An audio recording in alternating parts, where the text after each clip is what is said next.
बिस्मिल्लाहिर्रहमानिर्रहीम। अस्सलामु अलैकुम वरहमतुल्लाहि वबरकातुहू। Welcome to my channel. तो दोस्तों, आज हम रिएक्ट करने वाले हैं एक ऐसे बहुत बड़े लेवल के यूट्यूबर्स जिनको दुनिया जानती है और आप भी सब उनसे वाकिफ हैं। हमारे और आपके और सबके दिल भर अजीज ध्रुव राठी साहब क्या बेहतरीन वीडियो बनाते हैं और बेबाक बोलते हैं। और अभी जो लेटेस्ट में जो चल रहा है उनका आप ये वीडियो देखिए और इस वीडियो को देखकर आप अपने कमेंट में जरूर बताएं कि क्या ये सही हो रहा है जो वोट के बारे में हमारे ध्रुव राठी साहब ने बताया है। जो जिंदा लोग हैं उन्हें वोटर लिस्ट पर मुर्दा घोषित कर दिया जा रहा है और जो मर चुके हैं उन्हें जिंदा कहा जा रहा है। माना कि देश में सांप्रदायिकता है, जातिवाद है, लेकिन इसका मतलब ये तो नहीं कि यूनिटी इन डाइवर्सिटी के नाम पर इलेक्शन कमीशन 509 लोगों को एक ही घर में घुसा दे। लेकिन हमारे chief election commissioner Gyanesh Kumar अभी भी पूरे देश को गैसलाइट करने की कोशिश कर रहे हैं। अपनी प्रेस कॉन्फ्रेंस में कहते हैं कि हम सीसीटीवी फुटेज नहीं दिखा सकते क्योंकि माताओं और बहनों की वीडियो कैसे दिखाएंगे। क्या अपनी माताओं, बहुओं, बेटियों सहित किसी भी मतदाता की सीसीटीवी वीडियो चुनाव आयोग को साझा करनी चाहिए क्या? अरे बाप रे, क्या आप यहाँ बाथरूम की फुटेज दिखा रहे हो? क्या किसी के बेडरूम की फुटेज दिखा रहे हो? नहीं ना, किसी के घर के अंदर की फुटेज तो नहीं है ना, ये पोलिंग बूथ है। और फिर प्रेस कॉन्फ्रेंस में आकर चिल्लाते हैं कि एविडेंस कहाँ है, एविडेंस लेकर आओ। सारा एविडेंस तो अपनी पॉकेट में रख रखा है। नमस्कार दोस्तों, 7 अगस्त 2025 पहली प्रेस कॉन्फ्रेंस की कांग्रेस नेता राहुल गांधी ने। उन्होंने वोट चोरी को एक्सपोज किया। एक असेंबली में 1 लाख फेक वोटर्स। 13 अगस्त को दूसरी प्रेस कॉन्फ्रेंस की बीजेपी नेता अनुराग ठाकुर ने। उन्होंने भी वोटिंग में धांधली की बात की। 2,99,000 डाउटफुल वोटर्स, ये देखिए कैसे हैं। और 17 अगस्त को तीसरी प्रेस कॉन्फ्रेंस की इलेक्शन कमीशन में। लोगों ने सोचा था कि वोट चोरी के इल्जामों पर कुछ करारा जवाब देंगे, लेकिन chief election commissioner Gyanesh Kumar ने इतनी अजीबोगरीब बातें कही कि यहां एक पूरा मीम फेस्ट बन गया।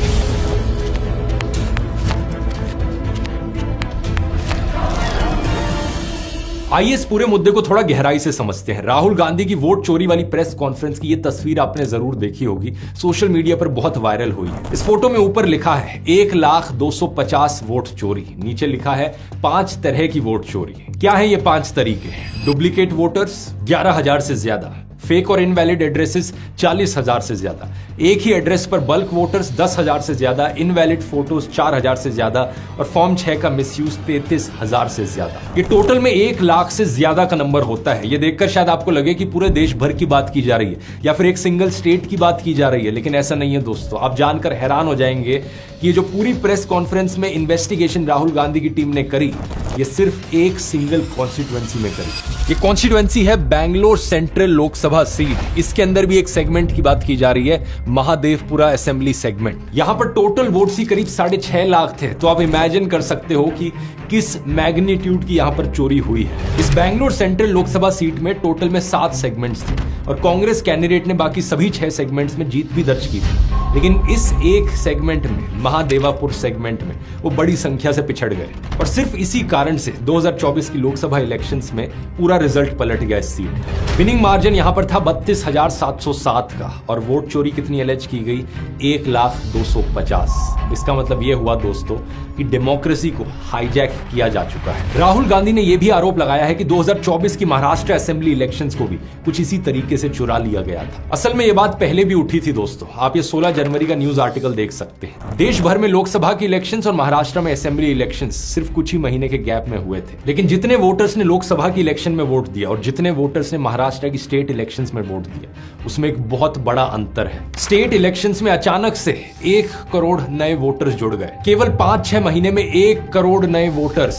ऐसा कैसे हो सकता है? इतने वोटर्स तो 5 साल में भी नहीं जुड़े। 1 करोड़ नए वोटर विधानसभा में वोट करते हैं, लोकसभा में नहीं किया, विधानसभा में किया। राहुल गांधी ने उस समय भी कहा था कि सीसीटीवी फुटेज देना और वोटर लिस्ट देना इलेक्शन कमीशन का फर्ज है, लेकिन अब 20 जून का ये न्यूज आर्टिकल देखिए। इलेक्शन कमीशन ने पोलिंग ऑफिसर्स को कहा कि चुनाव के 45 दिन बाद सीसीटीवी फुटेज को डिस्ट्रॉय कर सकते हो। जब इंडिया टुडे ने आरटीआई फाइल करके पूछा कि इसके पीछे क्या कारण है, ऐसा क्यों करना चाहते हो, तो इलेक्शन कमीशन ने कारण बता बताने से मना कर दिया। इन्होंने कहा कि मैटर सब जुडिस है, जबकि 2017 में सेंट्रल इंफॉर्मेशन कमीशन ने साफ तौर पर कहा है कि किसी सब जुडिस मैटर में भी अगर किसी कोर्ट या ट्रिब्यूनल ने इंफॉर्मेशन देने से एक्सप्रेसली मना किया है, केवल उसी केस में आप इंफॉर्मेशन को विदहोल्ड कर सकते हैं, वरना आपको आरटीआई एक्ट के तहत इंफॉर्मेशन देनी होती है। राहुल गांधी ने कहा कि इलेक्शन कमीशन द्वारा सीसीटीवी फुटेज को डिस्ट्रॉय करने की बात कहना सरप्राइजिंग था, क्योंकि महाराष्ट्र चुनाव को लेकर सवाल उठ चुके थे। इलेक्शन कमीशन ने कहा शाम को 5:30 बजे के बाद बहुत भारी संख्या में वोटिंग हुई थी महाराष्ट्र में, लेकिन राहुल गांधी ने कहा कि हमारे लोग पोलिंग बूथ पर ही खड़े थे, ऐसा कुछ भी नहीं हुआ था। इलेक्शन कमीशन कहता है 5:30 बजे बहुत भारी वोटिंग हुई, हमारे पोलिंग बूथ के वर्कर्स कहते हैं 5:30 बजे कोई भारी वोटिंग नहीं हुई थी, कोई लाइनें नहीं। अब इस बात को बड़ी आसानी से सीसीटीवी फुटेज से वेरीफाई किया जा सकता था, लेकिन नहीं, सीसीटीवी फुटेज को तो भाई डिस्ट्रॉय कर देना है 45 दिनों के बाद। यही कारण है दोस्तों कि राहुल गांधी ने कहा कि इलेक्शंस में चोरी करने के लिए इलेक्शन कमीशन बीजेपी के साथ मिली हुई थी। भाई और बहनों, सच्चाई यह है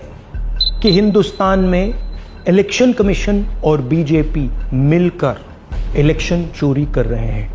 यह पूरा का पूरा सबूत ब्लैक एंड व्हाइट में आज हमने आपको दिया। अब कुछ लोग ऐसे हैं दोस्तों हमारे देश में जो हमारे नॉन बायोलॉजिकल प्रधानमंत्री नरेंद्र मोदी को अपना लिविंग गॉड मान चुके हैं। ऐसे लोगों से तो लॉजिक की उम्मीद नहीं की जा सकती, लेकिन जो बाकी लोग हैं, आप एक कॉमन सेंस की बात सोचिए। चलिए एआई फिएस्टा पर मौजूद सभी एआई से ये सवाल पूछ लेते हैं। एक लॉजिक का सवाल है, 2 लाइन में जवाब देना। अगर चुनाव को लेकर सवाल उठ रहे हैं और इलेक्शन कमीशन के रोल पर लोगों को सस्पिशन हो रहा है, तो ऐसे में एक बेगुनाह मासूम इलेक्शन कमीशन सीसीटीवी फुटेज को प्रिजर्व करेगा या पोलिंग ऑफिसर्स को सीसीटीवी फुटेज डिस्ट्रॉय करने के लिए कहेगा? चैट जीपीटी ने कहा कि एक बेगुनाह और जिम्मेदार इलेक्शन कमीशन स्वाभाविक रूप से सीसीटीवी फुटेज को सुरक्षित रखेगा। जेमिनाई ने कहा कि एक बेगुनाह चुनाव आयोग सीसीटीवी फुटेज को हर हाल में सुरक्षित रखेगा, उसे नष्ट करने का आदेश कभी नहीं देगा। डीप सीक ने भी यही कहा कि इलेक्शन कमीशन सीसीटीवी फुटेज को प्रिजर्व रखेगा। परप्लेक्सिटी ने भी यही कहा, क्लॉड ने भी यही कहा, ग्रॉक ने भी यही कहा, और जिस भी इंसान के अंदर थोड़ी सी भी कॉमन सेंस है वो भी यही कहेगा। लेकिन हमारे chief election commissioner Gyanesh Kumar अभी भी पूरे देश को गैसलाइट करने की कोशिश कर रहे हैं। अपनी प्रेस कॉन्फ्रेंस में कहते हैं कि हम सीसीटीवी फुटेज नहीं दिखा सकते क्योंकि माताओं और बहनों की वीडियो कैसे दिखाएंगे। क्या अपनी माताओं, बहुओं, बेटियों सहित किसी भी मतदाता की सीसीटीवी वीडियो चुनाव आयोग को साझा करनी चाहिए क्या? अरे बाप रे, क्या आप यहाँ बाथरूम की फुटेज दिखा रहे हो? क्या किसी के बेडरूम की फुटेज दिखा रहे हो? नहीं ना, किसी के घर के अंदर की फुटेज तो नहीं है ना। ये पोलिंग बूथ है, यहाँ पर लोग कपड़े पहनकर आते हैं। इनफैक्ट ये पोलिंग बूथ में सिर्फ वोट डालने की सीसीटीवी फुटेज है। हमें तो यहाँ पर किसी का चेहरा भी नहीं देखना, बस एक अंदाजा लगाना है कि क्या 5:30 बजे के बाद सही में इतनी बड़ी संख्या में लोग आए थे वोट डालने के लिए या फिर नहीं आए थे। सिर्फ भीड़ का अंदाजा लगाना है। और बात तो यहाँ पर यह है कि अगर आप वोट चोरी जैसे भारी एलिगेशंस लगने पर भी सीसीटीवी फुटेज नहीं दिखा सकते, तो वहां सीसीटीवी लगाने का पॉइंट क्या बना? हटा दो उस कैमरे को, फिर लगाई किस लिए रखा? प्रेस कॉन्फ्रेंस में राहुल गांधी ने हरियाणा और मध्य प्रदेश के असेंबली इलेक्शंस का भी डिटेल में जिक्र किया। बीजेपी को एंटी इनकम्बेंसी नहीं लगती थी। ओपिनियन पोल, एग्जिट पोल कुछ कहते थे, रिजल्ट कुछ और आता था। हरियाणा, महाराष्ट्र, मध्य प्रदेश उदाहरण, माहौल बनाया जाता था। अब मध्य प्रदेश के लीडर ऑफ ऑपोजिशन उमंग सिंगार, जो कांग्रेस के नेता है, उन्होंने 2023 के मध्य प्रदेश असेंबली इलेक्शंस में भी 27 सीट पर वोट चोरी होने का आरोप लगाया है। ये जो 27 सीटें हैं, इनमें बीजेपी का विनिंग मार्जिन केवल 28 वोट से लेकर 15,600 वोट के बीच था। उदाहरण के तौर पर सागर डिस्ट्रिक्ट की सुर्खी सीट, जहां बीजेपी नेता गोविंद सिंह राजपूत जीते 2178 वोट से, और इलेक्शन से पहले 2 महीने में यहां 8994 वोट्स लिस्ट में ऐड किए गए। अब यहां तक देखो तो कोई बड़ी बात नहीं है, क्योंकि हो सकता है इन 2 महीने में कुछ लोग 18 साल के हुए होंगे और ये 8000 के करीब लोग होंगे जो आ गए। लेकिन दिक्कत यह है कि यहां 5 जनवरी 2023 से 2 अगस्त 2023 तक करीबन 7 महीने में 4,64,000 वोटर्स बढ़े। लेकिन अगले 2 महीने में, यानी कि 2 अगस्त से लेकर 4 अक्टूबर तक 16,05,000 वोटर्स बढ़ गए। जरा सोचकर देखो, 7 महीने में करीबन 4.5 लाख और केवल 2 महीने में करीबन 16 लाख वोटर्स बढ़ जाते, यानी हर रोज के करीबन 25,000 वोटर्स जुड़ गए। क्या ये कहीं से भी एक नॉर्मल बात लग रही है? इसके अलावा उन्होंने ये भी बताया कि दिसंबर 2022 में इलेक्शन कमीशन ने खुद 8,51,000 फेक और डुप्लीकेट एंट्रीज हटाने का निर्देश दिया था, लेकिन किसी भी डिस्ट्रिक्ट ऑफिसर ने इसकी डिलीशन रिपोर्ट को पब्लिक नहीं किया। दोस्तों, इलेक्शंस में फेयरनेस और ट्रांसपेरेंसी इंश्योर करना इलेक्शन कमीशन का काम होता है, लेकिन वो इसका ठीक उल्टा काम कर रहे हैं। जैसे कि ये देखिए, इलेक्शन कमीशन ने जून 2023 में छत्तीसगढ़, मध्य प्रदेश, मिजोरम, राजस्थान और तेलंगाना के चीफ इलेक्टोरल ऑफिसर्स को एक डायरेक्टिव इशू किया कि जनवरी से जून के बीच जो वोटर मॉडिफिकेशंस हुई हैं उन्हें पब्लिश ना करें। मतलब सोच कर देखो, नॉर्मली डायरेक्टिव इशू किया जाता है कि कुछ वोटर मॉडिफिकेशन हुई है उसे पब्लिश कर दो, लेकिन यहाँ पे एक ऑर्डर दिया जा रहा है कि मत पब्लिश करो। जब इंडियन एक्सप्रेस ने इस चीज को लेकर स्टेट इलेक्शन कमीशन को कांटेक्ट किया तो इन एलिगेशंस पर जवाब देने से ही मना कर दिया उन्होंने। और यहाँ ये भी बड़ी दिलचस्प चीज है कि बीजेपी नेताओं ने रिप्लाई में क्या जवाब दिया। इसे लेकर मध्य प्रदेश के बीजेपी नेता विश्वास सारंग ने कहा कि असेंबली इलेक्शंस के 20 महीने बाद ही कांग्रेस नींद से क्यों जागी है। जब इलेक्शन रिजल्ट्स घोषित किए जा चुके हों, उसके 45 दिन के अंदर अंदर आपको चैलेंज करना होता है और वो प्रेस कॉन्फ्रेंस से नहीं होता, उसके लिए इलेक्शन पिटीशन देनी होती है। ये बात इन्होंने यहां बिल्कुल सही कही है कि अगर इलेक्शन रिजल्ट्स में कोई गड़बड़ी लग रही है तो रिजल्ट्स डिक्लेयर होने के 45 दिन के अंदर अंदर कोर्ट में इलेक्शन पिटीशन फाइल करना होता है। इसका प्रोविजन हमारे कॉन्स्टिट्यूशन में दिया गया है आर्टिकल 329 में। इसे लेकर एक स्पेसिफिक लॉ भी है, representation of the people act 1951। इसका सेक्शन 80A ये स्पेसिफाई करता है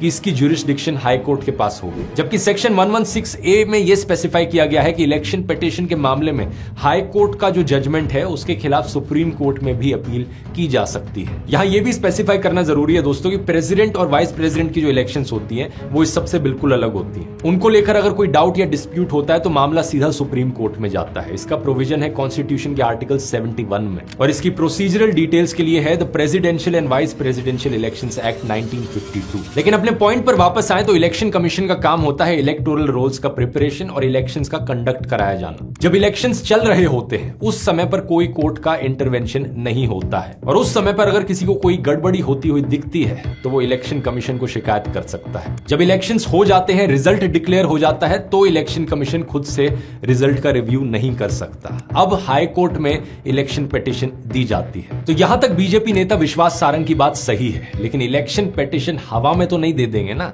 उसके साथ कुछ सबूत भी होना चाहिए, एविडेंस की भी जरूरत होती है। और हमारे केस में दिक्कत तो यही है ना कि एविडेंस के ऊपर इलेक्शन कमीशन कुंडली मारकर बैठा है, फिर कैसे बात चलेगी। जहां वोटिंग हो रही होती है वहां ना फोन ले जाया जा सकता है, ना कोई कैमरा ले जाया जा सकता है, तो आखिर कोई कैसे सबूत कलेक्ट करे। सबूत सिर्फ सीसीटीवी फुटेज में मौजूद है जो इलेक्शन कमीशन डिस्ट्रॉय करने पर तुला है। विश्वास जी, जब आपका नाम ही विश्वास है तो आपका भी प्रयास होना चाहिए कि डेमोक्रेसी में विश्वास फैल सके। अगर आपको लगता है कि वाकई बीजेपी जनता के बीच में पॉपुलर है तो आपको खुला चैलेंज देना चाहिए कांग्रेस वालों को कि जैसा तुम्हें करना है कर लो। अगर तुम्हें ईवीएम पे चुनाव करना है कर लो, बैलेट पेपर पे करना है कर लो, बता दो इलेक्शन कमिश्नर किसे चुना जाए, बता दो कौन कौन सी सीसीटीवी फुटेज पब्लिक करनी है, बता दो किस तारीख पर चुनाव होना चाहिए, फुल ट्रांसपेरेंसी रहेगी।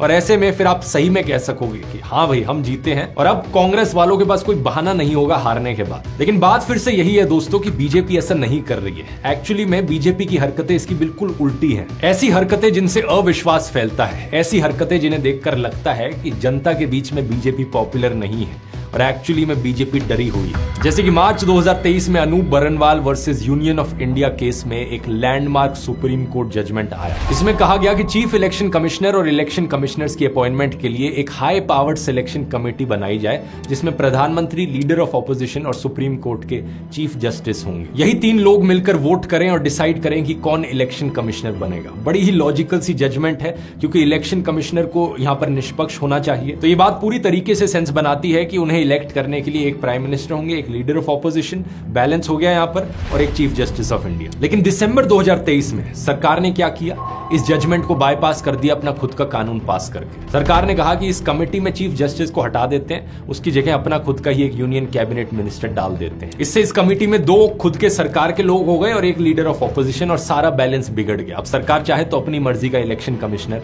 अपॉइंट कर सकती है। इसके खिलाफ सुप्रीम कोर्ट में कई पिटीशंस फाइल की गई हैं, जैसे कि Jaya Thakur versus Union of India, लेकिन सुप्रीम कोर्ट ने इस पर स्टे लगाने से मना कर दिया है। इसी कानून में सरकार ने बड़ी चालाकी से एक और चीज ऐड कर दी कि कोई भी चीफ इलेक्शन कमिश्नर या इलेक्शन कमिश्नर अपनी ऑफिशियल ड्यूटी करते हुए चाहे कुछ भी कहे, कुछ भी करे, उनके खिलाफ किसी भी कोर्ट में कोई भी सिविल या क्रिमिनल प्रोसीडिंग्स नहीं हो सकती। ये बात सही है कि ऑफिशियल काम करते हुए किसी से भी गलती हो सकती है और इसलिए गलती का स्कोप रखना चाहिए। लेकिन अगर कोई इलेक्शन कमिश्नर जानबूझकर बेईमानी कर रहा हो, वोट चोरी कर रहा हो, लोकतंत्र पर धब्बा लगा रहा हो और इस चीज के खिलाफ सबूत भी मौजूद हो, फिर भी उनके खिलाफ केस नहीं किया जा सकता। क्या लॉजिक बना इस चीज का? एक बार फिर से जरा अपनी कॉमन सेंस लगाओ बताओ, दोबारा एआई से पूछने की जरूरत नहीं है। कोई भी सरकार आखिर ऐसा क्यों करना चाहेगी। इसी कानून के तहत दोस्तों ज्ञानेश कुमार को चीफ इलेक्शन कमिश्नर अपॉइंट किया गया। उन्हें अपॉइंट करने वाली कमेटी में मौजूद थे खुद नरेंद्र मोदी और अमित शाह, राहुल गांधी भी थे, लेकिन 2:1 का वहां पर वोट है। और आज इन्हीं ज्ञानेश कुमार पर सवाल उठ रहे हैं। ये खुद मशीन रीडेबल वोटर लिस्ट और सीसीटीवी फुटेज पर कुंडली मारकर बैठ गए और फिर प्रेस कॉन्फ्रेंस में आकर चिल्लाते हैं कि एविडेंस कहां है, एविडेंस लेकर आओ। सारा एविडेंस तो अपनी पॉकेट में रख रखा है, पब्लिक को क्यों नहीं दिखा देते। ना कोई एविडेंस है, ना कोई सबूत है। और पता है क्या दोस्तों, सिर्फ वही सबूत नहीं है, इसके अलावा और भी सबूत मौजूद है जो वो छुपा नहीं सकते। उत्तर प्रदेश में ग्राम प्रधान के लड़के ने 8 बार बीजेपी को वोट दिया और खुद को पॉपुलर बनाने के चक्कर में इसका वीडियो भी रिकॉर्ड कर लिया। ये वीडियो अगर हमारे chief election commissioner Gyanesh Kumar तक नहीं पहुंचा है तो वो मुझे इंस्टाग्राम में डीएम में हाई लिखकर भेज सकते हैं, मैं उन्हें ये वीडियो भेज दूंगा। एक और ऐसा ही वीडियो है जहां पत्रकार अमित यादव एक शख्स से बात कर रहे हैं जो बताते हैं कि उन्होंने उत्तर प्रदेश में रायपट्टी में बीजेपी के लिए 6 बार वोट डाला। 6 वोट अकेले मार दिए? अकेले मार दिए। भाजपा का कब मारे? सवेरे। हाँ। अकेले 6 वोट मारे? अकेले। चंडीगढ़ मेयर पोल्स में रिटर्निंग ऑफिसर अनिल मसीहा बैलेट पेपर्स को डिफेस कर रहा था ताकि कांग्रेस आप अलायंस को जो वोट मिले उनमें से कुछ वोट्स को इनवैलिड करार कर दे। और यही करके उसने बीजेपी कैंडिडेट को मेयर बना दिया था। लेकिन दिक्कत ये थी कि ये सब सीसीटीवी में रिकॉर्ड हो रहा था। ये सीसीटीवी फुटेज क्योंकि पब्लिक थी, वायरल चली गई और ये वोट चोरी पकड़ी गई। बाद में सुप्रीम कोर्ट ने सीधे तौर पर कहा था कि ये लोकतंत्र की हत्या है। अनिल मसीहा को सीआरपीसी के सेक्शन 340 के तहत प्रोसिक्यूट करने के लिए भी कहा। इसी के बाद ही जाकर सुप्रीम कोर्ट ने आम आदमी पार्टी के काउंसलर कुलदीप कुमार को चंडीगढ़ का मेयर डिक्लेयर किया था। ये कोई आइसोलेटेड केस नहीं है दोस्तों, 2 हफ्ते पहले भी ऐसा ही कुछ हुआ था। हरियाणा के पानीपत डिस्ट्रिक्ट में एक गांव है बुआना लाखू। यहां के पंचायत इलेक्शंस में कुलदीप सिंह को विनर डिक्लेयर कर दिया गया था, लेकिन दूसरे कैंडिडेट मोहित कुमार ने देखा कि एक बूथ पर वोट काउंट में गड़बड़ हुई है। उन्होंने कोर्ट में कंप्लेन करी। 33 महीने तक लीगल बैटल चली। ट्रिब्यूनल, हाई कोर्ट के रास्ते से होते हुए मामला सुप्रीम कोर्ट तक पहुंचा। ईवीएम मंगवाई गई, सुप्रीम कोर्ट रजिस्ट्रार के सामने दोबारा काउंटिंग की गई और इसकी वीडियोग्राफी हुई और फाइनली जाकर पता है क्या नतीजा निकला। सुप्रीम कोर्ट ने इस इलेक्शन रिजल्ट को ओवरटर्न करते हुए कहा कि एक्चुअली में ये इलेक्शंस मोहित कुमार जीते थे। अब बिहार का केस देख लीजिए, वहां पर भी एसआईआर का कुछ ऐसा ही हाल चल रहा है। एसआईआर यानी इलेक्टोरल रोल्स का स्पेशल इंटेंसिव रिवीजन। बीजेपी समर्थक कह रहे हैं कि अगर राहुल गांधी के हिसाब से वोट चोरी होती है तब तो ये एसआईआर बहुत ही अच्छी चीज है। मैं भी कहूंगा दोस्तों सही बात है, एसआईआर बहुत अच्छी चीज है क्योंकि इससे इलेक्टोरल रोल्स की गड़बड़ी हटाई जा सकती है। लेकिन प्रॉब्लम यहां पर यह है कि ये एसआईआर सही से नहीं हो रहा है। इलेक्टोरल रोल्स में गड़बड़ी हटाने की जगह गड़बड़ी बढ़ रही है। जो जिंदा लोग हैं उन्हें वोटर लिस्ट पर मुर्दा घोषित कर दिया जा रहा है और जो मर चुके हैं उन्हें जिंदा कहा जा रहा है। जर्नलिस्ट तमल साहा ने एक वीडियो डाला जिसमें उनके पीछे दीवार पर भासु सिंह और कृष्णा देवी की फोटो दिख रही है। ये दोनों 8 साल पहले गुजर चुके हैं, इसकी सूचना भी दी गई है, लेकिन फिर भी उनका नाम ड्राफ्ट वोटर लिस्ट में अभी भी मौजूद है। जो इलेक्शन कमीशन की ड्राफ्ट लिस्ट निकला है उसमें इन दोनों का नाम है, जबकि सूचना दी गई कि ये लोग गुजर गए, बहुत साल हो गए, लेकिन इनका नाम है। जबकि भासु सिंह के बेटे दिलीप जो अभी भी जिंदा है उनका नाम वोटर लिस्ट से मिसिंग है। भासु सिंह का बेटा जो जीवित है, he is alive, His name has been struck off. इनका नाम हटाया गया वोटर लिस्ट से। योगेंद्र यादव सुप्रीम कोर्ट पहुंच गए इस मामले को लेकर, जहां बिहार की एसआईआर को चैलेंज किया गया। योगेंद्र यादव अपने साथ 2 ऐसे लोगों को लेकर गए जिन्हें मृत कहकर उनका नाम वोटर लिस्ट से हटा दिया गया था। उन्होंने कोर्ट के सामने जाकर कहा, ये देखो जरा, ये लोग जिंदा है, इन्हें वोटर लिस्ट रिवीजन में मुर्दा घोषित कर दिया गया है, इनका नाम ही नहीं है। ऐसे ही कुछ लोगों के साथ राहुल गांधी ने चाय भी पी। यूट्यूब पर वीडियो डालते हुए टाइटल रखा, मृत लोगों के साथ चाय, धन्यवाद इलेक्शन कमीशन। जिंदे में मृत लोग घोषित कर दिया है। तो पता कैसे लगा आपको? वोटर लिस्ट चेक किया गया था। अब 2003 की रिवीजन का हवाला दिया जा रहा है कि उस समय भी तो रिवीजन हुई थी, इसलिए ये अभी जो कर रहा है इलेक्शन कमीशन ये जस्टिफाइड है। लेकिन प्रॉब्लम रिवीजन से नहीं है, प्रॉब्लम इस बात से है कि रिवीजन गड़बड़ हटाने के लिए किया जाना चाहिए, गड़बड़ करने के लिए नहीं। योगेंद्र यादव ने कहा कि 2003 में भी रिवीजन हुई थी वोटर लिस्ट की, लेकिन देश के इतिहास में ये पहली बार है कि रिवीजन होने पर 0 एडिशंस हुई हैं और 65 लाख लोगों का नाम हटा दिया गया है वोटर लिस्ट से। First time in the history of India, of the last 75 years of post-independence India, for the first time we are going back to reducing the number of people on electoral rolls. देश में पहले जितनी भी revisions हुई थी उनमें voter list में लोगों का नाम ऐड भी किया गया था, यहाँ पर सिर्फ हटाने का काम किया जा रहा है। और बात केवल 65 लाख जैसे बड़े फिगर की नहीं है, हमें यहाँ पर सेंसिटिव होने की जरूरत है। अगर 65 लोगों का नाम भी यहाँ पर गलत तरीके से हटाया जा रहा है तो भी ये लोकतंत्र पर धब्बा है, क्योंकि ये लोग भेड़ बकरी नहीं है। भले ही गरीब हो, अनपढ़ हो, लेकिन वो भी भारत के नागरिक हैं। उनके लिए भी 1 पर्सन 1 वोट का अधिकार है। इनफैक्ट ऐसे लोगों के पास एक वोट ही तो उनकी ताकत है, और वो भी आप उनसे छीन ले रहे हो। ज्ञानेश कुमार ने यहाँ पर पूरी चुनाव प्रक्रिया का तमाशा बनाकर रख दिया है। द रिपोर्टर्स कलेक्टिव की रिपोर्ट देखिए। अलग अलग परिवारों के 509 वोटर्स जो अलग कास्ट, अलग कम्युनिटी से हैं, सबके सब पिपरा कॉन्स्टिट्यूएंसी में गलीमपुर गांव के एक ही घर पर रजिस्टर्ड हैं। माना कि देश में सांप्रदायिकता है, जातिवाद है, लेकिन इसका मतलब ये तो नहीं कि यूनिटी इन डाइवर्सिटी के नाम पर इलेक्शन कमीशन 509 लोगों को एक ही घर में घुसा दे। और ये मजाक यहाँ खत्म नहीं हुआ है। इस जोक की पंच लाइन तो ये है दोस्तों कि ये घर एग्जिस्ट ही नहीं करता।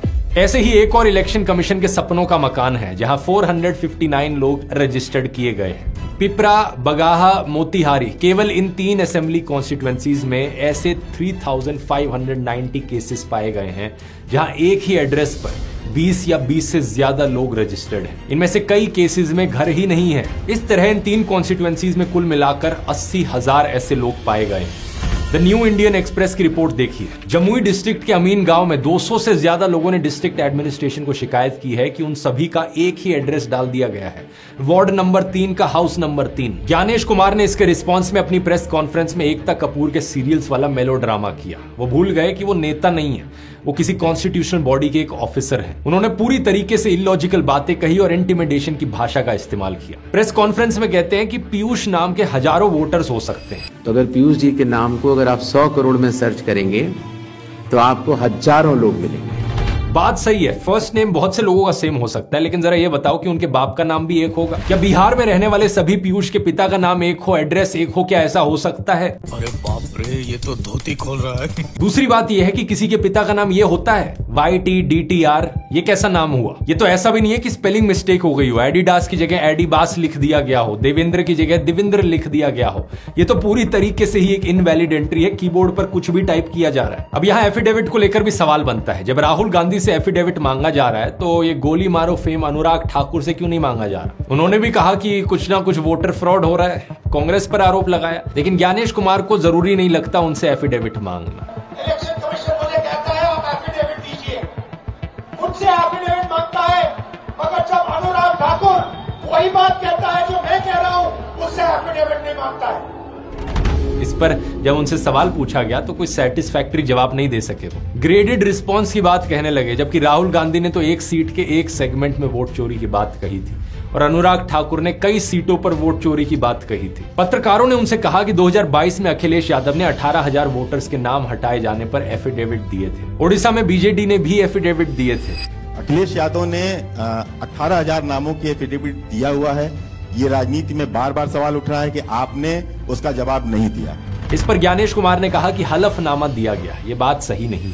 हलफनामा दिया गया, ये बात ठीक नहीं है। इसके बाद अखिलेश यादव ने कुछ एफिडेविट की डिजिटल रिसीप्ट्स अपलोड करते हुए ट्विटर पर लिखा, जो चुनाव आयोग ने यह कहा कि हमें यूपी में समाजवादी पार्टी द्वारा दिए गए एफिडेविट नहीं मिले हैं, वो हमारे शपथ पत्रों की प्राप्ति के प्रमाण स्वरूप दी गई अपने कार्यालय की पावती को देख लें।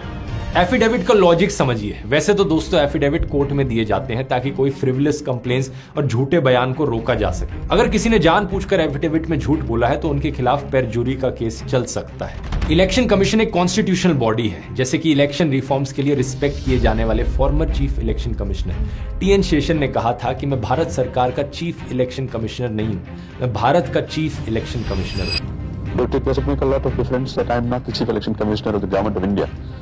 But I'm the Chief Election Commissioner of India. That's a very minor change in emphasis. इसलिए जब इस कॉन्स्टिट्यूशनल बॉडी पर चुनाव की जिम्मेदारी होती है तो लोग चुनाव में किसी गड़बड़ को लेकर उनसे शिकायत कर सकते हैं, वो छानबीन करते हुए एक्शन ले सकते हैं। इस तरह इलेक्शन कमीशन का एक क्वाजी जुडिशियल रोल होता है। तो यहाँ बात आती है एफिडेविट की। लॉजिक वही है, ये इंश्योर करना कि जेन्युइन कंप्लेन हो जिसमें सही एविडेंस हो। जब कोई कैंडिडेट इलेक्शन के लिए अपना नॉमिनेशन फाइल करता है तो ऐसे में एफिडेविट सबमिट करना होता है, जो एक एसेंशियल रिक्वायरमेंट होती है। लेकिन बात यह है कि कंप्लेन किए जाने पर एफिडेविट जरूरी नहीं होता। दूसरी बात यह है कि राहुल गांधी ने जो भी एक्सपोजे किया उसके लिए डेटा इलेक्शन कमीशन का ही लिया है। अब ये डेटा कितना सही है और कितना नहीं, इलेक्शन कमीशन अपनी इस रिस्पॉन्सिबिलिटी को राहुल गांधी पर कैसे शिफ्ट कर सकता है। जो सबूत राहुल गांधी ने प्रेजेंट किया था, ज्ञानेश कुमार ने अपनी प्रेस कॉन्फ्रेंस में उसे लेकर कोई सवाल भी नहीं उठाया। और सबसे जरूरी बात यह है दोस्तों कि राहुल गांधी ने सिर्फ बीजेपी पर नहीं बल्कि इलेक्शन कमीशन पर भी इल्जाम लगाए हैं कि दोनों ने यहां पर साथ में मिलकर चोरी करी। अब प्रिंसिपल ऑफ नेचुरल जस्टिस कहती है कि अगर किसी पर आरोप लगे हैं तो वो खुद उस मामले का जज नहीं हो सकता।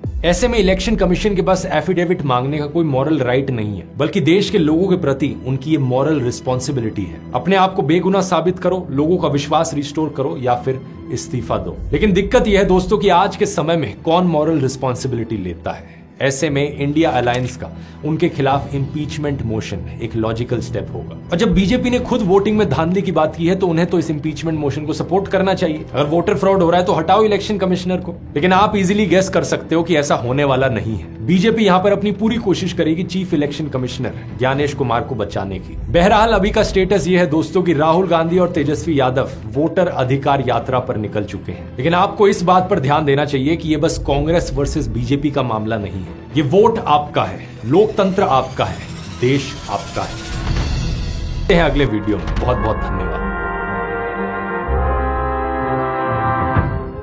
तो दोस्तों, आपने वीडियो देखी तो राहुल गांधी साहब ने उन्होंने इस वोट चोरी के मुद्दे को सामने और फ्रंट पे लाकर सबको जागरूक कर दिया।